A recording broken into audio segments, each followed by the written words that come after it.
Welcome to the Disrupt Your Career podcast, brought to you by Claire Harbour and Antoine Tirant. We're passionate about helping everyone find fulfillment in their work life. We believe that big, messy, uncharted career changes are inevitable, and it's up to you to decide. Will you take control and disrupt, or allow yourself to be disrupted? We wrote the book about it, and now we share here our conversations with other thinkers in this crucial area.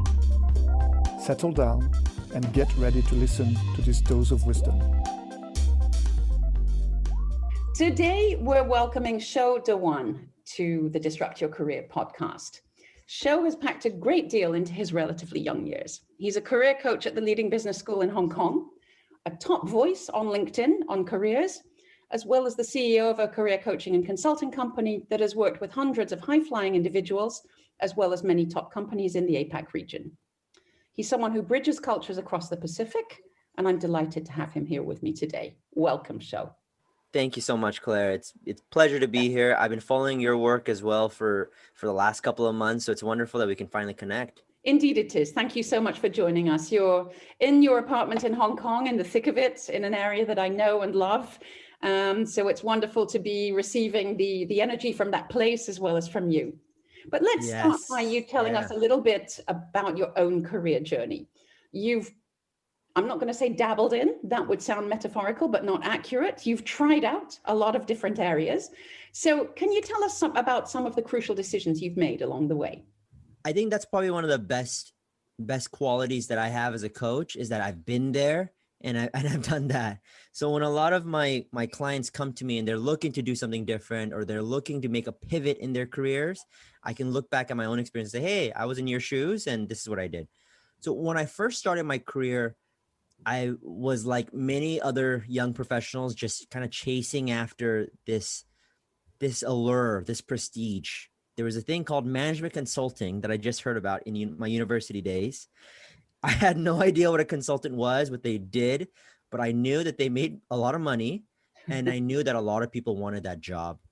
So I was like, hey, I have good grades. I got some good internship experience as well. I think I can get that job as well. Fast forward a couple of years, I ended up getting the job at EY. That was my first job out of college. And I got some really, really cool experiences. But I probably knew from the start, maybe a couple of months in, this is probably not really what I should be doing. My skill sets and all my passions were a little bit more aligned to the HR, recruitment, the coaching angle. But again, I was looking after the big bucks. I was looking after the prestige, and that's where I landed in consulting. But the biggest takeaway that I probably took from that was I was able to work with Simon Sinek.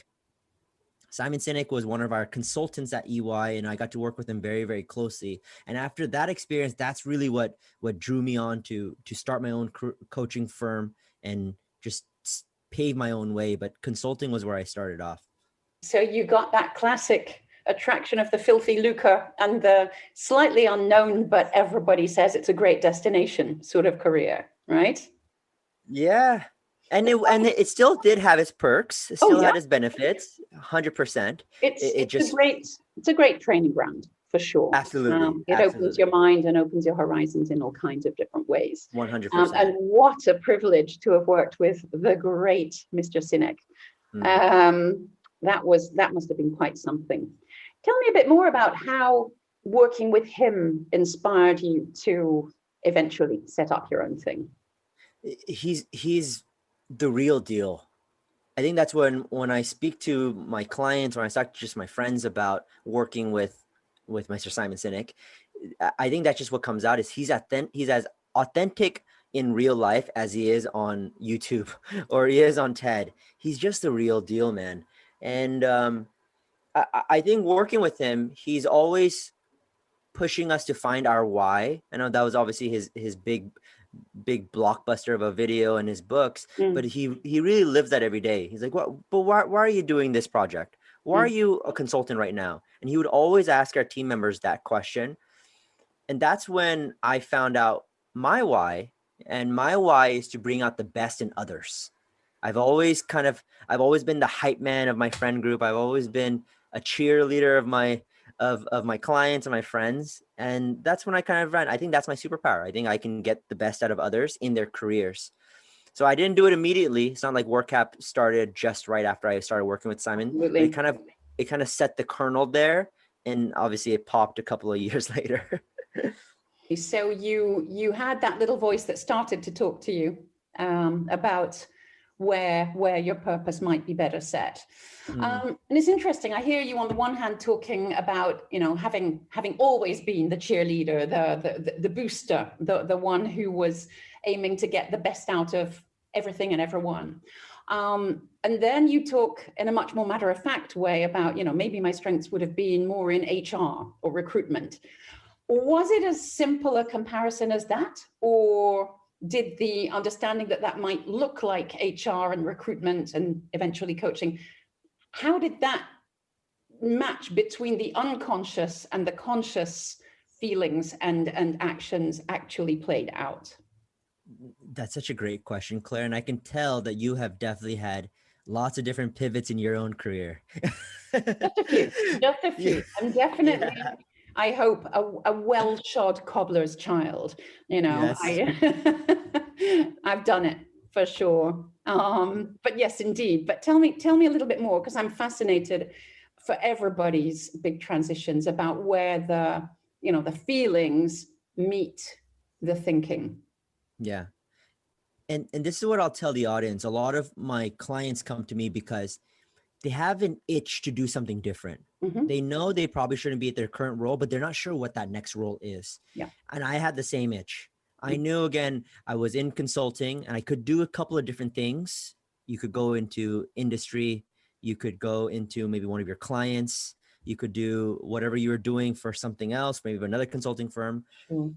But that itch and that voice, it kept on saying, work more with people. Work more with people. And I know that's kind of a soft line because every business works a lot with people, but that people line kind of, that people word kind of popped up. And that's when I was like, okay, you know what? I think HR and recruitment could be good. So HR and recruitment, that's a huge umbrella. Within HR, there's just so many different pillars underneath that. And that's where I'll say, if anybody's listening and they're saying, hey, I know I want to be doing something, but I'm not sure exactly what, that's perfectly okay. That's perfectly okay. As long as you have an inkling of what you think you should do, just explore that. So after I quit EY and was looking for my next opportunity, that's what I kind of leaned back on. I know that I want to do something in HR. I'm not exactly sure where. I'm not exactly in what area. That's also when I was moving to Hong Kong, which I know we'll get into a little bit later. But recruitment was just the easiest in. And as I tell a lot of my clients, once you're in the door, you can make a lot of noise once you're in. But if you're outside, just get in the door first. Absolutely. And that was my thinking when I got into recruitment. Very much so. And that's, you know, that's very much in line with our 4Es model of starting with exploring and experimenting. The experimenting is crucial. However you get that foot in the door, whether it's volunteering, whether it's just showing up and getting the job despite not technically being, you know, qualified or the right candidate. Guess what? If you are the right candidate, they'll see it, and so will you. Yes. And then, you know, beyond that, anything can happen. Sitting around and theorizing or angsting about it doesn't usually work very well. It's funny you're saying that because I just had a client today, and she was a very talented star, really good grades, some really good work experience. But when she was contemplating her next move, I was like, hey, what interests you? What do you think you should do? And she listed out consulting, finance, equity research, and management programs, which are all fine, which are all amazing, but it's so wide and it's so varied. And I know you've experienced that working with young professionals as well. Sometimes we want too much too fast. That specificity and knowing what you want goes a long way. It really does. And the too much too fast is a really interesting generational phenomenon too, I think. I mean, you're way younger than I or we are, but you're still way older than the graduates that you're coaching. And this idea that you can become a VP in, you know, maybe less than 2 years. I mean, it actually doesn't happen. But it does. On the other hand, I think there's a flip side to it. The impatience that we experience, I think, in the much younger generation as they search for their career path, the impatience that they have does serve them in the sense that it exposes them to a lot of different places and opportunities. So, maybe older, wiser people with a bit more gray hair might say, well, you don't really need to change that often. And technically they don't. And perhaps in some cases, even they shouldn't. But the exposure they get to that exploration, to that experimentation is huge. And if they keep their awareness turned on at all times, then they will start to get a stronger sense of where they really should be. There's a flip to everything. I agree with that. I agree with that. More and more of my clients who are young professionals have dabbled in a lot of different things, which I think is actually positive. Yes. As you get closer, you can kind of check off what you don't like as well. And that'll lead you to more. It's the biggest cliche in the world about careers, but it's so true. Most of us spend much of our lives flailing around doing things we don't much like. But if we understand what we don't like, then little by little, process of elimination, you get more of what you do like, and eventually you get there. It's not always a massive disruptive career change. That's what we love looking at. But sometimes in order to disrupt in 5 years' time, you need to do sensible small changes for the next 4. Tell me a little bit about the way you strike a balance in your work. You've got your own company, you're working with both individuals and with organizations to create more joy in people's careers. And you've got this quite substantial contract with HKU, whereby you coach many of their graduates too. How do you manage all the diversity of what you do? And tell us about how you enjoy it. Yeah, that's a great question. I've been running Workhap now for 2 years.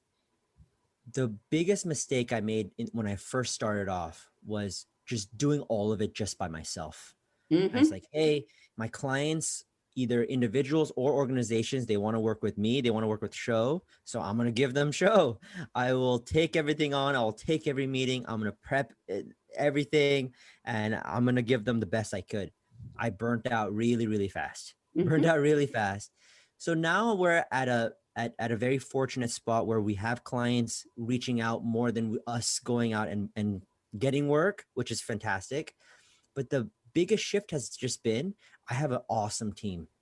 I really do. I have a partner that I work with. She currently is a consultant at Accenture, where we've been friends since our university days.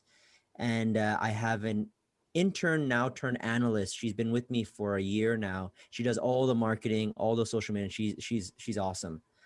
So I think having a team has been just really impactful for my business and how much I can scale. But one of the things that I still struggle with, Claire, is choosing the right projects. I'll be honest with you. I think clients will still reach out and say, hey, Show, we want to work with you. We need your services for this or this. And there's still times when I say yes, and in my head, I really feel I should say no. And vice versa too. Maybe I say no, and I really feel yes. So that's still something I struggle with. That's something that I want to get a little bit more clear on in the new year, is being very deliberate about who I work with and how I give my time and energy. So like, for example, even now meeting with you, Claire, and this is something that I was deliberate about. I did my research on who I want to do podcasts with. You and your team have been wonderful, and I know there was going to be good energy. So, hey, let's go forward with it. And now that we're doing this, now I'm like, yeah, this is exactly what I should be doing. So I would want to continue that as I move forward in 2021. Absolutely. And I think it's wonderful when people do pay a little more attention to the heart or the stomach in terms of feeling about what they should be doing, whether it's in terms of choosing a career or whether it's in terms of choosing the clients you work with. It's something that I also made a very deliberate choice about many years ago. And I have turned away clients that I knew weren't right for me. The one time that I didn't was an absolute disaster. And it left me with, 15,000 euros worth of unpaid invoices and a very, very messy, unpleasant time. So yeah, usually your intuition will tell you. It's just a question of whether you're willing to tune into it and accept it. It's so funny how we know that, huh, Claire? It's that you can your body kind of just gives you these signs like, Show, don't do that. Hey, Claire, maybe don't sign that client. Indeed. So it's something that we all have. people believe sometimes that, they don't have intuition. We all have it. We just don't know how to tune into it. And listening and learning and finding practices that help us to be more tuned in is certainly something that will help anybody along their career path. In the meantime, let's talk about culture. You grew up in the States, in California. Your family origins are from Bangladesh. You're now based in Hong Kong, so you're straddling the Pacific in all kinds of different ways. In fact, the Indian Ocean too, the Andaman Sea, all kinds of different places that shows feet are balanced. Tell us a little bit about the differences you perceive in how careers are planned and managed in the various geographies that you've come across.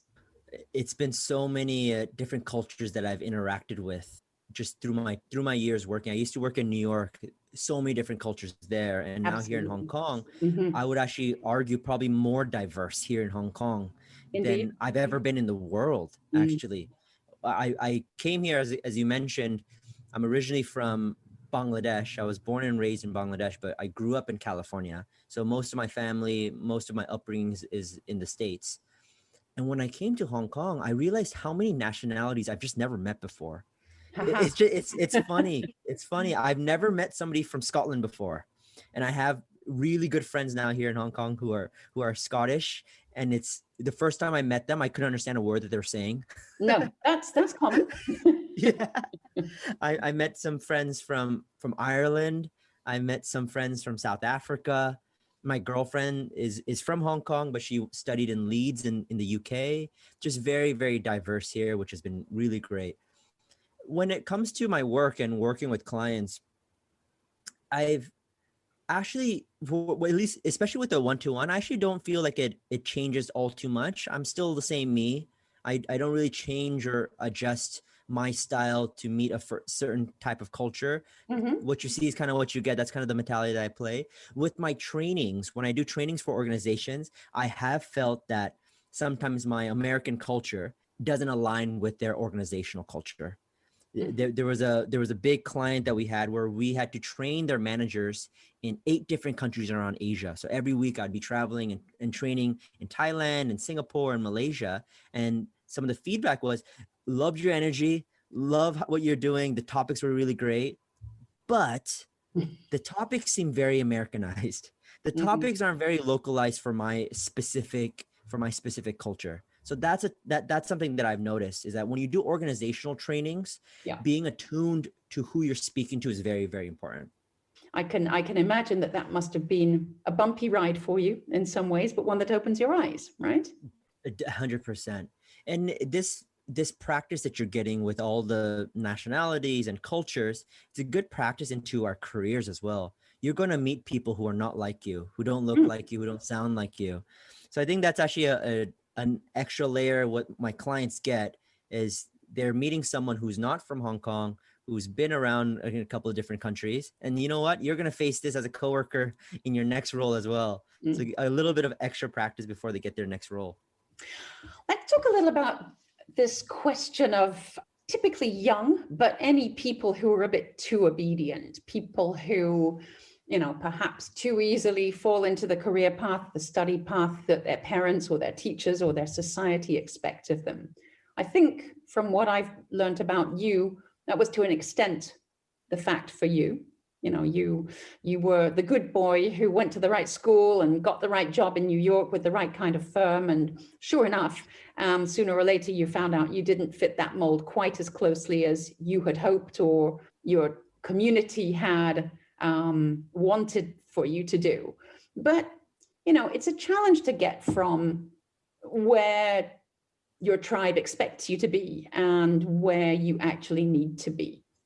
And I know that you see this a lot in the students and graduates and other young people that you coach who are coming through their studies and coming along telling you that they want to work for, all these well-known company names or high-profile industries.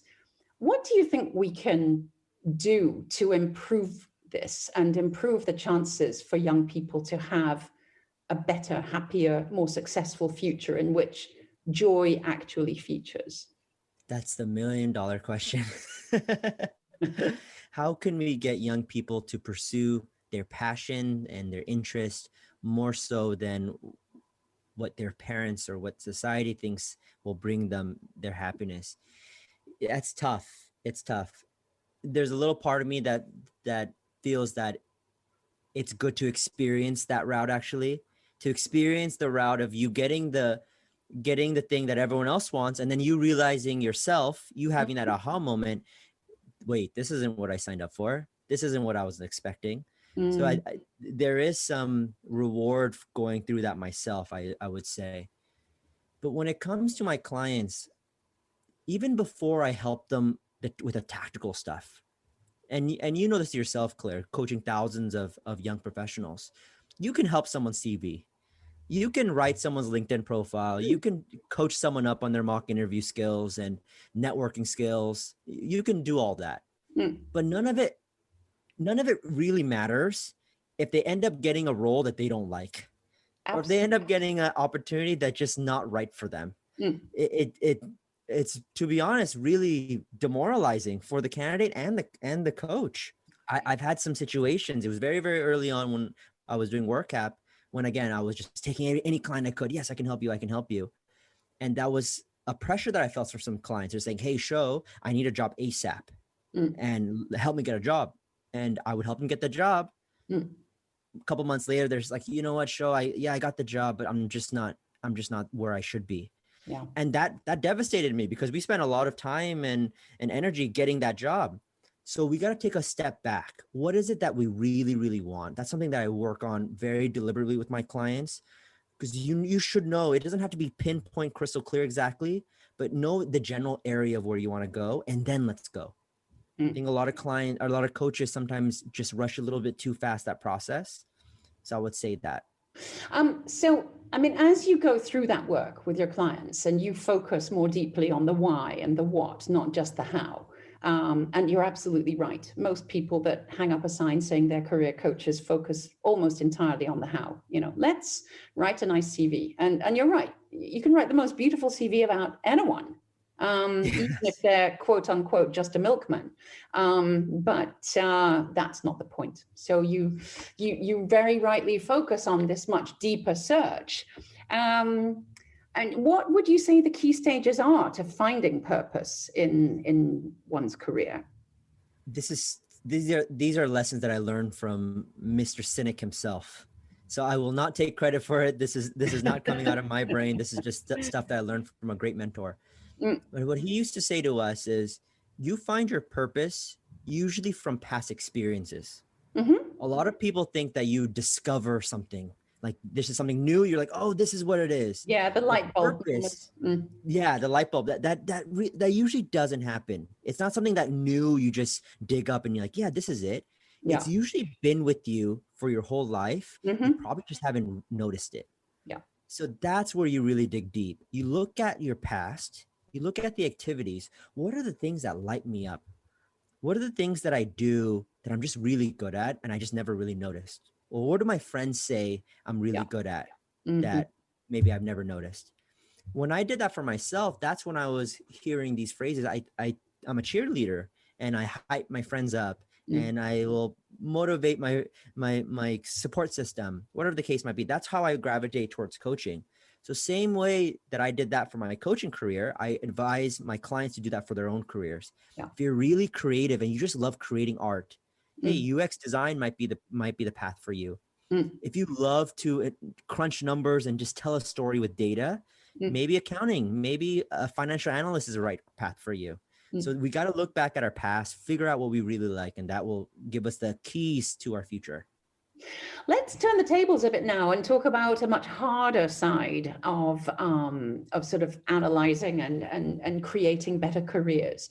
You know, we know that there's all kinds of work going on with artificial intelligence and other kinds of technology that are, you know, supposedly going to help and revolutionize the recruitment industry. We see that with firms like HireVue dominating the at least early careers recruitment sector. And we see it with all kinds of so-called smart apps that, you know, do good matching of candidates with opportunities and all that kind of thing. But tell us where you see real opportunities emerging here, and or any of the dark sides that you might perceive. I'll be honest, Claire, I see more of the latter. Mm-hmm. I actually, I think we're losing a lot of that human touch in the recruitment process and just in our careers in general. And with the onset of these new technologies, I fear that we're losing that completely. Where some of my clients, and you're right on that, it's usually tailored for more of the early starter careers, maybe fresh grads or just It recent is. grads. So let me just interject with an observation that in the last 2 years, I've dabbled. No, on one situation, I dabbled with an opportunity. I'm 57 years old. I have an MBA. I have 30 years of work experience. I was put through a HireVue interview process. Were you? Wow. I was. And actually, the other occasion I feel more positive about, and I feel that it was the right way. I'm actually slated to go at some point to Africa for a year to coach for Stanford, their seed program, which they do there. And the first 2 stages of that process were also on HireVue. So it's definitely creeping in at the upper end of the experience level as well. But nevertheless, where it's really impactful and useful, whether it's valuable is another question, but useful is the end when there are massive numbers of applicants per role. Absolutely. You're right. So I guess that's what I fear, is that some amazing client that might not have the right experience, they might not have the typical route, that they fall between the lines, they fall in between the cracks because the system might have missed them. That's where the human element is a lot more just giving.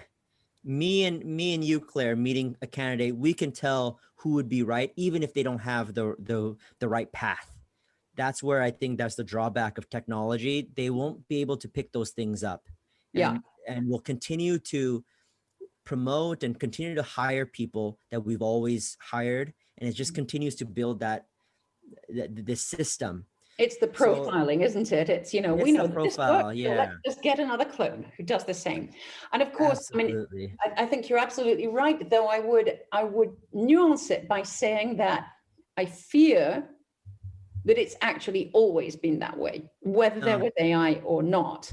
We in our work about big, messy career transitions, one of our biggest preachings, if you like, is that companies be more bold with making hires of people who don't necessarily have their industry experience, but who have all the other attributes, many of them soft and many of them derived from frequent transitions into roles where, otherwise they might just take the cloned profile.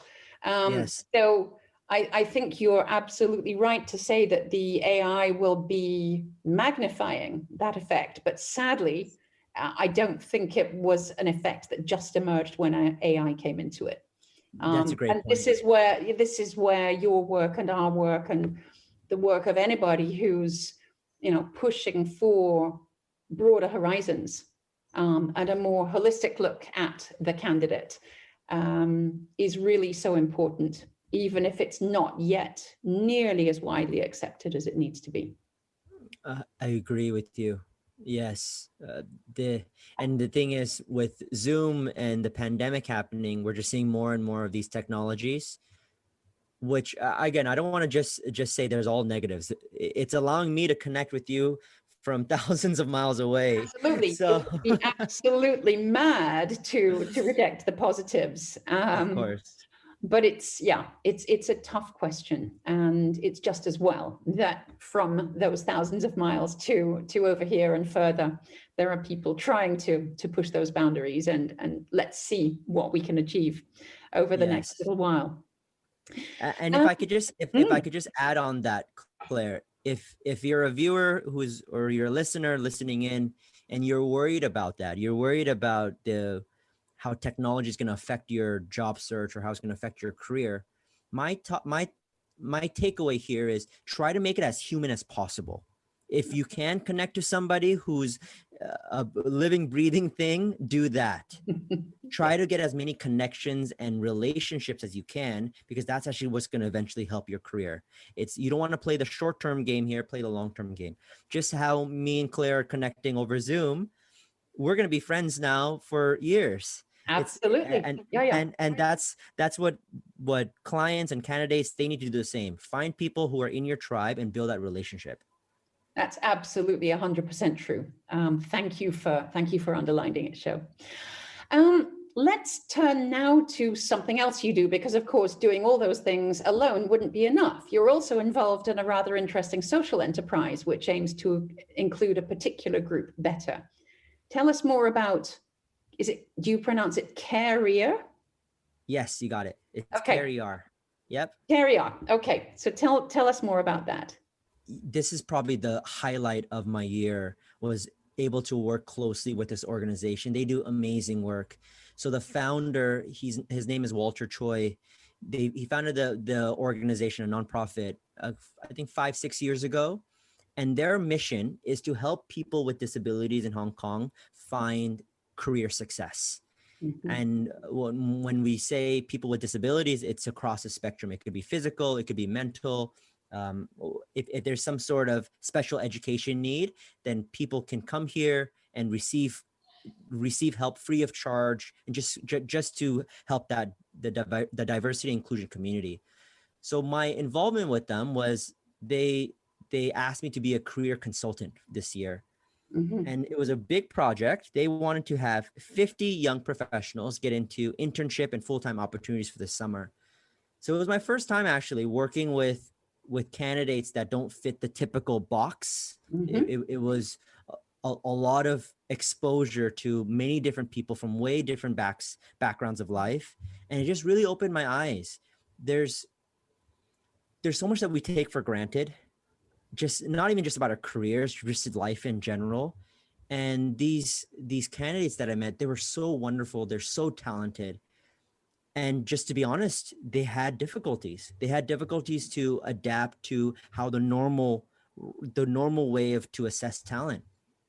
But it was the best experience to see from where they started, and very, very raw in their professionalism and their skills, to then seeing them land some amazing opportunities. And when I say amazing, I'm saying some of the best startups here in Hong Kong, investment banks, legal firms. So that was a transformational experience, not just for them, just for me as well. But it just goes to show, if you have a story, that makes you a standout candidate. No one wants to just hire another profile. Yeah. If you're just a cookie cutter like everybody else, it's just not fun. If you have a story, if you've been through adversity, it's a strength, it's a skill. And that's something that I was preaching to these students. And it's so wonderful to see them live it and be it. Definitely, hands down, highlight of the year working with this batch. Wonderful. That does sound like an extraordinary thing. And of course, the thing about story is that you can have a dramatic one of, coming through whatever diversity it is, but we all have a story. And bringing that story out is really, I believe, the key to anybody progressing in their career, whether they're telling that story in some kind of annual evaluation and assessment, and they want to be progressing in a certain direction, or whether they're out in the world looking for something completely new and different to do. The story is at the heart of all of us, and it's one of the strongest and most universal values that exists in humanity. Cavemen told stories around the fire in their caves, and they painted them too on the walls. It is almost certainly the most universal language we have. Some would add that would be football as well, but but the story is the key, that's for sure. It just makes us feel connected. It makes us all feel human. It's why you and I are connecting at another level, is because we resonate with each other's stories. Indeed, absolutely. That is so true. Yeah. Now, I think we probably need to call an end to this for now, and close the podcast, though I absolutely feel we could carry on for hours and hours. So I'm going to close show simply by thanking you for sharing so authentically, so openly and energetically from the other side of the world. And in the hope that we carry on talking offline for a long time. I know there's stuff we can do together. I know that there's stuff we can do to help each other. And both Antoine and I will be looking forward to that very much. So thank you for coming on and for sharing your story and your ideas. Thank you so much, Claire, for having me and just being so supportive of my journey. And this is something that I'm looking to work with other people like-minded, just like you and Antoine. So looking forward to 2021. I do just want to do a quick shout out. Our program, we're going digital for the first time ever in January. Exciting. So if anybody is interested, go over to our website at www.workhap.com just to learn more. But it's been a pleasure working with you here, Claire. I'm sure we're going to do some more collabs in the future. Can't wait. Absolutely. Thank you so much. We hope you enjoyed hearing from this month's guest as much as we did. Do go and check out our work on disrupt-your-career.com and come back soon. Thank you.